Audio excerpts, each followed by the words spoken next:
Hello, good afternoon, everyone. I hope you all are doing fine. It's been so long that I recorded any video or done any session, and I think आप सारे अभी अपनी preparations कर रहे होंगे because we are expecting a few notifications in the coming year, and so that's why since I received the request from the students to start with any revision series, so here I am. I'm going to start with the BSA revision series, and iske andar every week I'll try and share with you 3 to 4 sessions. And again, I'm telling you these are going to be revision sessions. When I use the word revision, तो इसके अंदर हम cover करेंगे the topics which are more important from mains point of view. And definitely, I'll make you mark the important topics from pre-point as well. And just one suggestion that don't keep on waiting for the notification to come. I think you should be very consistent with your preparations, because what happens is that once the notification is out, and then we only have 2 3 months, and then we have this task of finishing all the subjects in those 2 3 months, and then that there is mains paper which keeps on bothering us. So I would suggest कि आप अपने mains की तैयारी पहले ही करके रखें beforehand. So that is why, जैसे मैंने पहले भी बताया आपको, so I will be sharing with you like 15 to 20 sessions on BSA, जिसके अंदर हम रिवाइज करेंगे टॉपिक्स. आप क्या कर सकते हैं, you can just keep your bear acts along, you can keep your notes along, and we will be discussing and just going through all the sections and the important topics as well. और उसमें ये भी देख लेंगे कि क्या question बन सकता है और क्या नहीं. ठीक है. You can just plan out your day with me as well, कि आपने BSA स्टार्ट करना है तो उस हिसाब से आप प्लान कर सकते हो. एंड BSA के अंदर जो आज का टॉपिक हमने कवर कर लिया, आप उसको गो थ्रू कर सकते हैं. सो you can just follow my pace, and let's just start of the session. आज तो चलो हम इंट्रोडक्टरी सेशंस ही मैं रिकॉर्ड कर रही हूँ, just giving you the brief layout that how we are going to plan our sessions. तो आज के सेशंस के अंदर सबसे पहले एक ब्रीफ इंट्रोडक्शन हम करेंगे, that BSA, why there was a need of, सबसे पहले एविडेंस एक्ट ऑफ 1872, फिर उसके बाद BSA आया है, एंड किस तरीके का ये एक्ट है, I mean I would say किस तरीके का ये लॉ है, क्या है इसके अंदर, क्या क्या टॉपिक्स हमें देखने को मिलेंगे और किस हिसाब से हमने इसको पढ़ना है, and how it is placed, मतलब डिवीजन ऑफ सेक्शंस कैसे है. तो आपकी प्रिपरेशन भी उसी हिसाब से ही रहेगी. All right, so before I start off with the session, there is one more advice to all of you. Please start studying, right? जैसे मैंने पहले भी बताया, do not wait for the notification. It is always the discipline and the consistency, which actually takes you forward. तो please आप किसी की wait मत करो, आप अपनी पेस के साथ साथ ही प्लीज मूव करो. ठीक है. Because I know there is no motivation, अभी नोटिफिकेशन नहीं आ रही है. There was lot of confusion in the past as well with respect to the papers, but notification जरूर आएगी. So utilize this time. Actually this is the time जहाँ पे majority of the students are not studying, या वो consistency या discipline नहीं बना पा रहे हैं. And I think those who are going to just revise the things, just stick to a plan, एक strategy, वो उनको आगे जाके बहुत fruitful होगी. So this is actually the time to invest in yourself, invest in your studies, and अपनी consistency plan जो है वो आपके दिमाग में जरूर होना चाहिए, डेली का प्लान जरूर होना चाहिए. ठीक है. Okay, so let's just start off हमारा पहला सेशन BSA का. What actually is law of evidence. We all know that BSA से पहले हमारे पास इंडियन एविडेंस एक्ट था 1872 का, और उसके अंदर बेसिकली है क्या. So if we talk about law of evidence, so we say that this is what? This is a system of rules.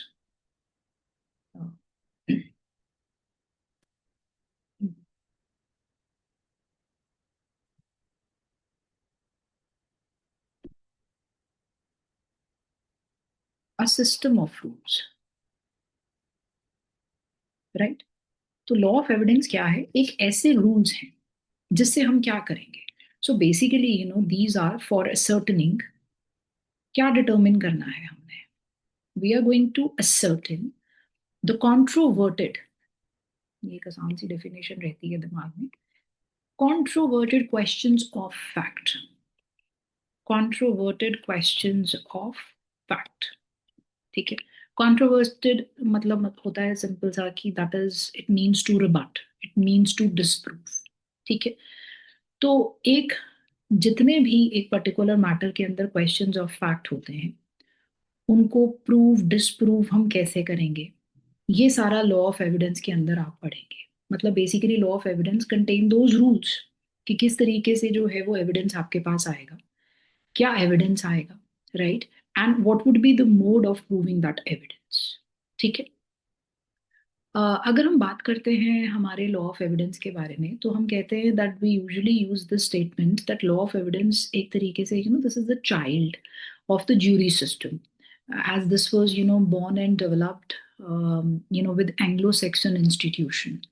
Anglo-Saxon institution का मतलब होता है those regions, it refers to those people who are having a background of English speaking. Basically we are referring to the English speaking nations. और जितने भी English speaking Nations हैं उनका आज भी लॉ ऑफ एविडेंस जो है, this is one of their characteristic feature of the legal system that they follow.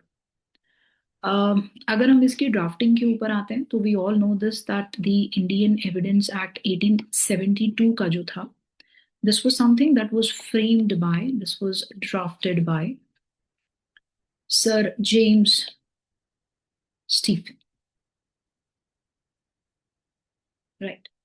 और अगर हम इसका स्ट्रक्चर देखेंगे, तो स्ट्रक्चर के लिए जस्ट ड्रॉ वन टेबल है।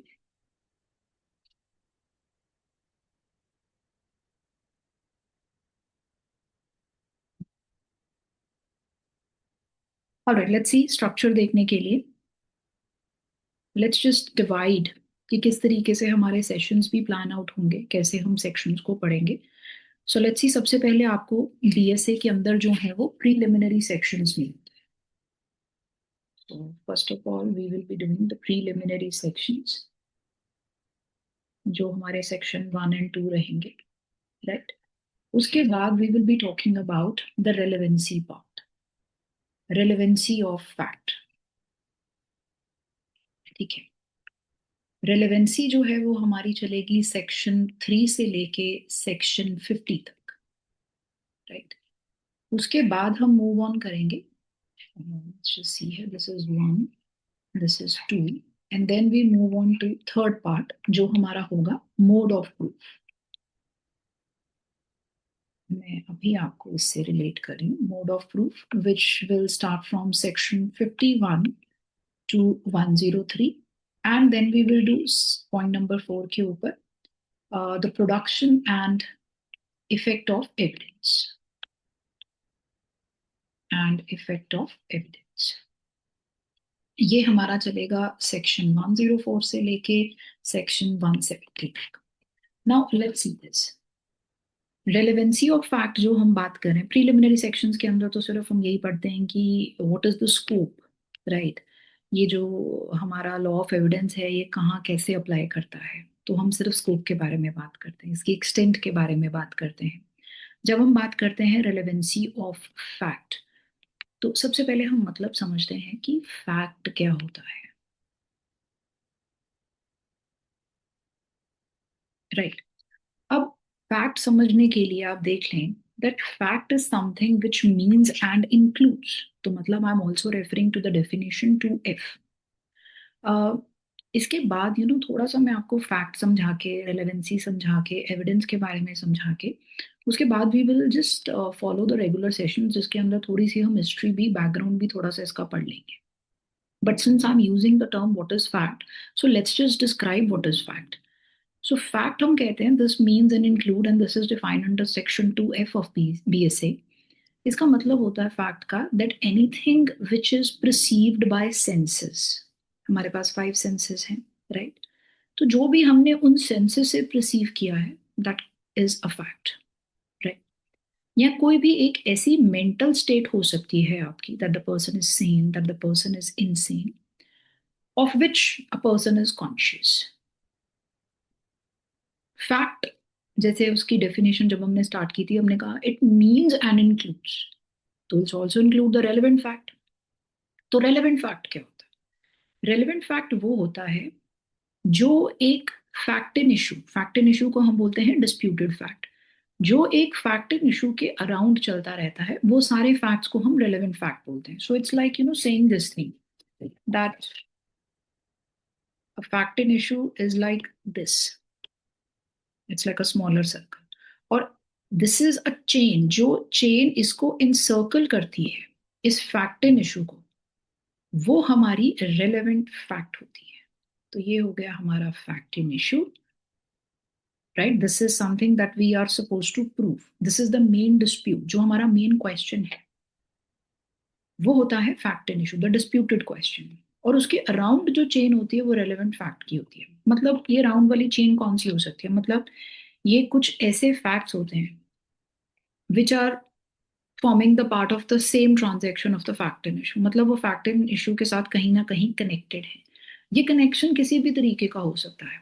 ये कनेक्शन इंट्रोडक्शन की तरह हो सकता है, एक एक्सप्लेनेशन हो सकती है, कि जैसे सपोज हम कहते हैं ये हुआ, तो वो तो फैक्ट इन इशू हो गया। ये क्यों हुआ? इससे पहले क्या किसी ने प्रिपरेशन की थी? उसका कॉन्डक्ट कैसा है? उसका मोटिव क्या है? तो ये सारे हो जाते हैं आपके रेलेवेंट फैक्ट। मतलब रेलेवेंट फैक्ट्स वो फैक्ट्स होते हैं जो एक आपके मेन क्वेश्चन, जो उसको आपने प्रूव करना है, उसके साथ जुड़े हुए होते हैं। ठीक है? तो जब भी हम बात करते हैं फैक्ट क्या होता है, तो फैक्ट हम कहते हैं फैक्ट होता है मीन्स एंड इंक्लूड। फैक्ट का मतलब ये है that is something that is perceived bye senses, any mental state of which you are conscious, but it also includes relevant fact, and it also includes a fact in issue, that is the disputed question जो हमें prove करना है। ठीक है? तो fact जब हम बात करते हैं, we are also talking about the fact in issue, and we are also talking about the relevant fact. तो ये जो हमने टॉपिक यहाँ पे लिखा है, रेलेवेंसी ऑफ फैक्ट, ये हम सेक्शन 3 to 50 तक पढ़ते हैं। कि देखो मेन क्वेश्चन तो है ही है, बट उसके अराउंड और कितने रेलेवेंट फैक्ट्स हैं जो हमें एक तरीके से देखने हैं, या जो कोर्ट देखेगा ड्यूरिंग द ट्रायल, कि क्या इन रेलेवेंट फैक्ट्स को हमने मानना है या नहीं मानना है। तो 3 to 50 जो है वो डील करते हैं रेलेवेंसी ऑफ फैक्ट्स, वो फैक्ट्स जो इंसर्कल करते हैं आपके फैक्ट इन इशू को। ठीक है जी? Alright, now let's see, we are talking about now mode of proof. जैसे हमने लिखा सेक्शन 51 to 103। ओके, जब हम बात करते हैं मोड ऑफ प्रूफ की, तो मतलब हम कहते हैं हमारे पास फैक्ट है, हमारे पास मेन डिस्प्यूट है, हमारे पास रेलेवेंट फैक्ट है, पर उसको प्रूव कैसे करोगे कोर्ट में, ट्रायल के अंदर? तो वो सारा कुछ आता है मोड ऑफ प्रूफ के अंदर, राइट? कि किस एविडेंस से आप उनको प्रूव करेंगे, what would be the way out, किस तरीके का आप एविडेंस लेके आएंगे। ठीक है?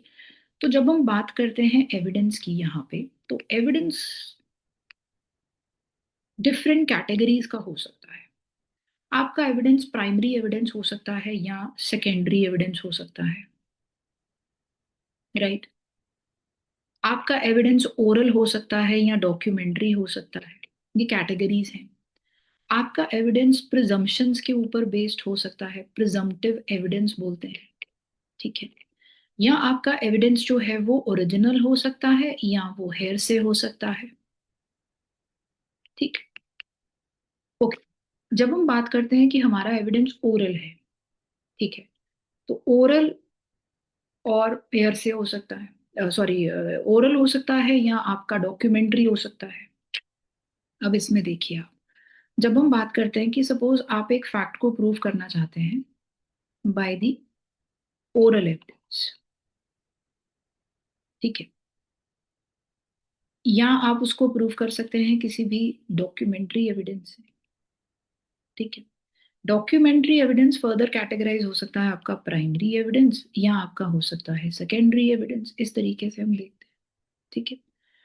अब हमेशा एक चीज याद रखनी है कि जब भी हम एविडेंस पढ़ते हैं, तो उसकी एक मेजर कैटेगरी ये होती है कि क्या वो एविडेंस ओरिजिनल है या वो एविडेंस हेयर से है।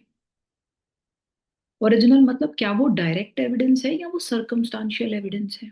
डायरेक्ट एविडेंस क्या होता है? डायरेक्ट एविडेंस फॉर एग्जांपल, उसमें अगर हम ओरल एविडेंस देखते हैं, तो डायरेक्ट ओरल एविडेंस कि जिसने मर्डर देखा उसी ने ही आके कोर्ट में बताया that I have seen this murder, तो ये उसका ओरल टेस्टिमनी होगी, ओरल एविडेंस हो गया, और उसी पर्सन से आया है ये जिसने वो सारा कुछ होते हुए देखा। कई बार क्या हो सकता है कि कोई ऐसा एविडेंस है जो डायरेक्ट नहीं है, मतलब एयर से हो सकता है, अब सुनी सुनाई बात है और वो ओरल हो सकती है, ठीक है। तो वो आपका एविडेंस डायरेक्ट नहीं होगा, वो सुनी सुनाई बात है, वो हेयरसे के अंदर चला जाता है, बट वो होगा ओरल। कई बार एक एविडेंस ऐसा आता है वो जो डॉक्यूमेंट्री एविडेंस है आपका, बट वो आपका मेन प्राइमरी डॉक्यूमेंट है। For example you want to prove your title, तो आपने जो है वो टाइटल डीड जो आपके नाम की है, ओरिजिनल टाइटल डीड कोर्ट में दिखानी है। You want to prove that fact that you are the owner of this property, तो you are showing the original title deed. तो ये एविडेंस डायरेक्ट दे रहे हैं, आप ही दे रहे हैं, आप ही के नाम की टाइटल डीड है, तो वो डॉक्यूमेंट्री हो गया, डायरेक्ट हो गया and definitely the primary. But suppose the original is lost, तो उसके बदले में आप कोर्ट से रिक्वेस्ट कर सकते हैं कि मुझे परमिशन दी जाए that I would like to deposit the certified copy of the document. तो वो ओरिजिनल क्योंकि है नहीं मेरे पास, अवेलेबल नहीं है, तो then you take the permission of the court कि मेरा ये एविडेंस डॉक्यूमेंट्री है, ठीक है, but I am trying to prove it by way of a secondary evidence, you take the permission of the. तो इस तरीके से हम मोड ऑफ प्रूफ में देखते हैं, तो उसमें हम देखते हैं कि क्या ये एविडेंस डायरेक्ट है या क्या ये एविडेंस सर्कमस्टांशियल है। अब सर्कमस्टांशियल एविडेंस जो है वो हम कहते हैं कि वो ऐसा एविडेंस होता है जो एक मेन फैक्ट एंड इशू के अराउंड चलता रहता है, बट वो अपने आप में वो एविडेंस जो है, suppose we are trying to build a chain of evidence, वो सर्कमस्टांशियल एविडेंस होता है। मतलब डायरेक्टली फैक्ट एंड इशू को हिट नहीं कर रहा है, बट अगर हम बीच बीच में कनेक्शंस को ज्वाइन करते रहेंगे तो हो सकता है हम अपनी बात को प्रूव कर लें, तो वो सर्कमस्टांशियल होता है। तो सर्कमस्टांशियल एविडेंस भी हम डिटेल में पढ़ेंगे, जहाँ पे हम ये पढ़ेंगे दैट किस तरीके से we try to prove a particular point अगर हमारे पास डायरेक्ट एविडेंस अवेलेबल नहीं है। सपोज एक मर्डर ऐसा हुआ कि किसी ने उसको नहीं देखा, हमारे पास कोई भी ओरिजिनल कोई भी डायरेक्ट एविडेंस है ही नहीं, ठीक है, कॉन्स्पिरेसी है, तो उसमें यूजुअली क्या होता है कि हमेशा सर्कमस्टांशियल एविडेंस ही जो होता है वही अवेलेबल होता है, because conspiracy is something that is hatched in secrecy, उसमें हमारे पास डायरेक्ट एविडेंस है ही नहीं, बट उसको किसी ना किसी तरीके से प्रूव तो करेंगे। तो इसीलिए हम सर्कमस्टांशियल एविडेंस का सहारा लेते हैं। Just because we have taken a note of circumstantial evidence that doesn't mean कि हम रीजनेबल तरीके से उस एविडेंस को कंसिडर करेंगे ही नहीं। तो हमारे पास सुप्रीम कोर्ट की गाइडलाइंस हैं that how to treat the circumstantial evidence, ठीक है, वो क्रेडिबल भी होना चाहिए तभी हम उसको कंसिडर करेंगे। तो ये हम डिटेल में करेंगे जरूर, क्योंकि सर्कमस्टांशियल एविडेंस के ऊपर क्वेश्चन आता है, ठीक है। ओके, जब हम बात करते हैं प्रिजम्पटिव एविडेंस की, मतलब एक ऐसी एविडेंस की आप बात कर रहे हैं जहाँ पे लॉ ऑफ एविडेंस के अंदर कुछ ऐसी प्रोविजंस हैं कि कोर्ट को कहा गया है कि आपको मतलब कोर्ट के पास एक डिस्क्रिशन है टू रेज अ प्रिजम्पशन, मतलब the court will raise a presumption, right. कहीं पे डिस्क्रिशन है, that is the court, there are certain provisions कि यहाँ पे कोर्ट में रेज अ प्रिजम्पशन कि ऐसा हुआ होगा। देर आर प्रोविजंस जहाँ पे कोर्ट को मैंडेटरी जो है वो प्रिजम्पशन रेज करनी पड़ेगी इन फेवर ऑफ समवन, ठीक है। But we all know this that the presumptions are rebuttable presumptions, presumptions of law, then there are presumptions of fact. Presumptions of law जो है वो हमेशा ही रिबटेबल रहती हैं आपकी, मतलब रिबटेबल इन द सेंस ये होता है कि even though the court has on a question of law, court ने अगर प्रिजम्पशन रेज कर भी ली तो आप ऑपोजिट पार्टी जो है वो आपको एविडेंस दे सकती है and then it can disprove that. On the other have we have presumptions of fact, कुछ रिबटेबल होती हैं, कुछ इरिबटेबल होती हैं, ठीक है। तो उस सिचुएशन के अंदर हमें प्रोविजंस देखनी पड़ती है कि कहाँ कहाँ किस तरीके से लॉ ऑफ एविडेंस ने हमें बताया है कौन कौन से रूल्स जो हैं वो कैसे कैसे लगाने हैं, हमने क्या ये प्रिजम्पशंस रेज करनी ही करनी है, क्या हम दूसरी पार्टी को मौका देंगे इसको डिस्प्रूव करने का कि नहीं, this is the presumption that is the court is going to take it as a conclusive presumption. Okay, तो now we move on to the presumptive evidence, तो चलो हमने कर लिया। उसके बाद जो हम फोर्थ पार्ट डिस्कस करेंगे, because after considering after discussing the preliminary sections, उसके बाद हम रेलेवेंसी कर रहे हैं सेक्शन 3 to 50, जैसे मैंने बताया उसमें हम फैक्ट एंड इशू के बारे में पढ़ेंगे और उसके अराउंड जितने भी रेलेवेंट फैक्ट्स आते हैं वही वाले सारे फैक्ट्स आपके, for example motive, preparation, conduct, occasion, effect, right, वो सारा what was said by one person during the course of conspiracy, ये सारा रेलेवेंसी के अंदर आता है। एक बार हमें ये फैक्ट्स पता चल गए कि चलो ठीक है, ये वाले हमारे फैक्ट्स अब हमने प्रूव करने, तो फिर हम थर्ड पार्ट पे जाते हैं, that is mode of proving, कैसे प्रूव करोगे। ठीक है। उसके बाद प्रोडक्शन आती है, how you are going to produce that evidence, right, and what is the effect of evidence, वो सारी प्रोविजंस हम करेंगे, जिसके अंदर हम एस्टॉपल भी पढ़ते हैं, जिसके अंदर हम एग्जामिनेशन ऑफ द विटनेसेस भी पढ़ते हैं एंड ऑल दैट। ठीक है। Okay, so having done this, तो ये हमारा बेसिक सा एक फ्रेमवर्क वर्क रहेगा।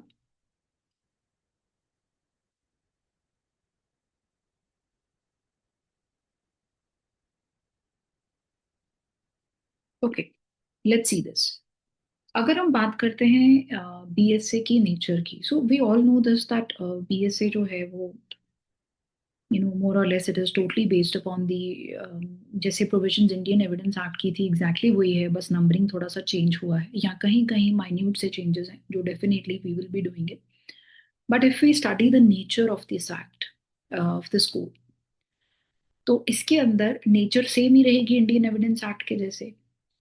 तो whenever we study the nature of the particular act, the particular statute, तो उसमें हम देखते हैं that what is the effect of this statute। तो यूजुअली हमारे जो स्टैट्यूट्स होते हैं यहाँ कुछ सब्सटैंटिव होते हैं, कुछ प्रोसीजरल होते हैं। सब्सटैंटिव स्टैट्यूट्स ऐसे होते हैं जिसमें पार्टीज की राइट्स के बारे में, उनकी लायबिलिटीज के बारे में बताया जाता है। For example Indian contract act, that's a substantive law. Procedural law की अगर हम बात करते हैं, तो वहाँ पे जैसे लिमिटेशन एक्ट है, टोटली अ प्रोसीजरल लॉ। एक आधी प्रोविजन है जहाँ पे उसकी सब्सटैंटिव टोन दिखती है। ठीक है। अ, अगर हम बात करते हैं एसआरए की, सिमिलरली वो एक प्रोसीजरल लॉ है, सिर्फ एक प्रोविजन है जहाँ पे उसकी सब्सटैंटिव टोन दिखती है, सेक्शन 6 की बात कर रहे हैं। सो सब्सटैंटिव लॉज जो पार्टीज के राइट्स एंड लायबिलिटीज को डिफाइन करता है, और प्रोसीजरल लॉज बेसिकली क्या होते हैं कि जो सब्सटैंटिव लॉज में कहा गया है राइट्स एंड लायबिलिटीज लोगों को दी गई हैं, उनको इन्फोर्स कैसे करना है, वो प्रोसीजरल लॉ का काम होता है। तो यूजुअली वी से दैट ये जो इंडियन एविडेंस एक्ट है आपका, that is essentially a procedural law, right, with overtones of a substantive law. इसको थोड़ा सा हम सब्सटैंटिव लॉ की तरफ इसलिए कहते हैं क्योंकि इसमें डॉक्ट्रिन ऑफ एस्टॉपल है आपका। It is only because of this reason. We call it as a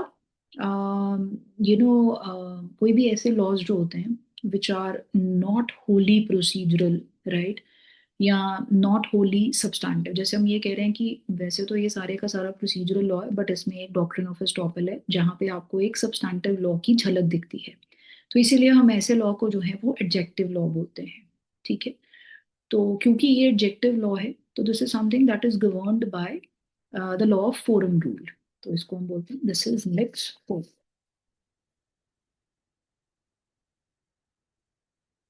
मतलब ये एक ऐसा लॉ है which will be determined by the law of forum, मतलब जहाँ पे cause of action, I will not use it in cause of action, ये arise किया जिसमें हमारा, जहाँ पे भी हमारा main fact and issue arise किया है, वहां पे जो लॉ है वही अप्लाई करेगा, उसके हिसाब से ही हम एविडेंस जो है वो लेंगे। अब मैं आपको एक छोटी सी एग्जांपल बता रही हूँ कि इमेजिन करो एक सिचुएशन जहाँ पे एक हमने, you must have studied about the commission under CPC, कि सपोज एक मैटर इंडिया में, एक इशू जो है वो इंडिया में अराइज हुआ, यहीं पे ही ट्रायल चल रहा है, बट एक इंडियन कोर्ट को जो है वो वहाँ पे आपका फॉरेन कंट्री से, कहीं से बाहर से उनका एविडेंस चाहिए किसी भी पार्टी का हु इज रेजिडेंट अब्रॉड।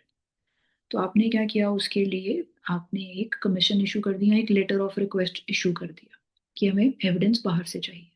तो ट्रायल इंडिया में चल रहा है।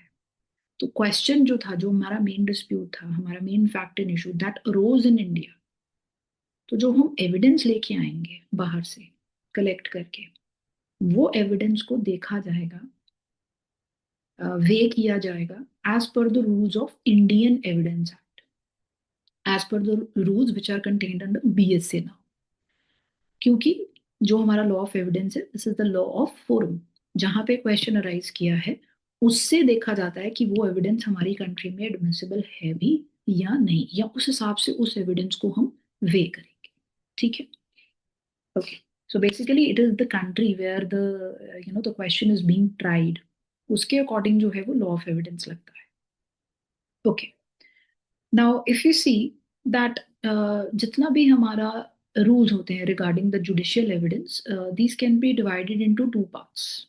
Let's just see this.